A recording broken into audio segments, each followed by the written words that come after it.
The unsettling story of Issei Sagawa, the celebrity cannibal from Japan. Fairy tale stories often tell us to keep on believing in our dreams, as they will come true eventually. And while we merely dream of having things like a car, a house, or a yacht, this person that we are about to meet is a different case entirely. A bizarre and unsettling one at that. Meet Issei Sagawa, the celebrity cannibal from Japan, who, after murdering, dismembering, and devouring a fellow university student, went on to live free and become some sort of a legend with a twisted reputation. Born with an unusual craving. Born on April 26, 1949, to a wealthy family, Sagawa developed a rare disease in his small intestine, which fortunately for him was immediately treated. It's hard to say, but we might as well assume the disease to be the root cause of his weird cravings. When he was still in first grade, Sagawa suddenly felt the urge to devour human flesh after seeing a classmate's thighs. Soon he began having dreams of either being eaten or eating other people. In later interviews, the Kobe, Hyogo prefecture native revealed that it was during his teenage years that his cannibalistic fantasies were specifically honed in on Western women.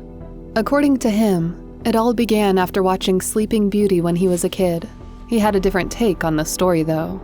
For Sagawa, the tale is cannibalistic in nature, in which the perfect way to show love to a beautiful woman like Sleeping Beauty is to eat her, in a literal sense. For 32 long years, Sagawa's heart was filled with a wicked desire to have a tall, blonde Caucasian woman as dinner one day.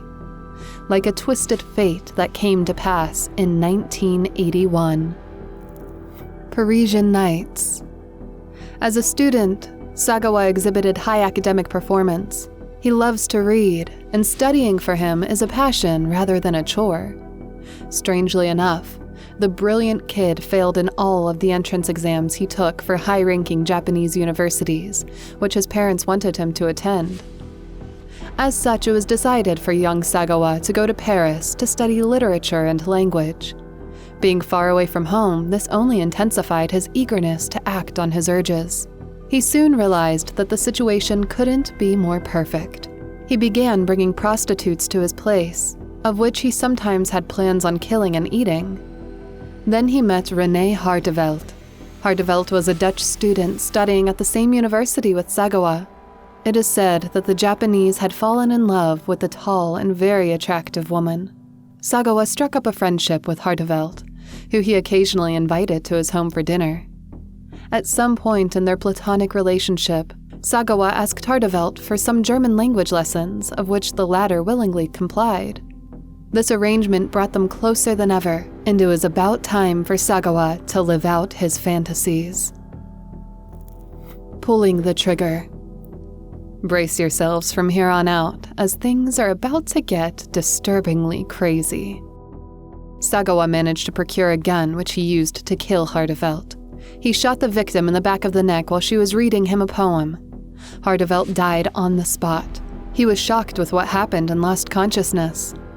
Immediately after he recovered, Sagawa had sex with Hartevelt's corpse. When he went on to cut the body open, "The first thing I did was cut into her buttock. No matter how deep I cut, all I saw was the fat beneath the skin. It looked like corn, and it took a while to actually reach the red meat. The moment I saw the meat, I tore a chunk off with my fingers and threw it into my mouth. It was truly a historical moment for me," he later revealed.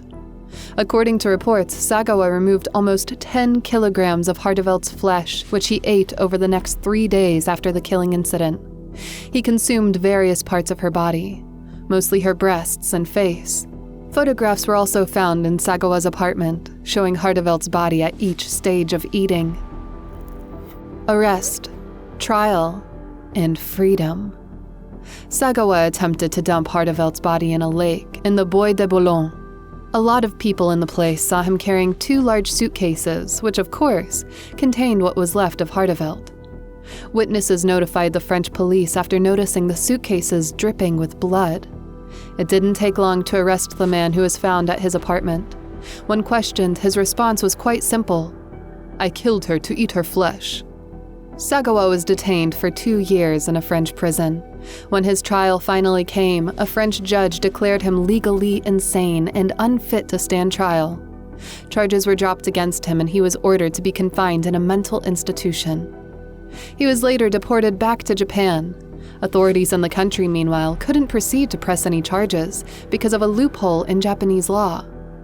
Worse, it would be impossible for the French authorities to turn over Sagawa's documents as the case had already closed.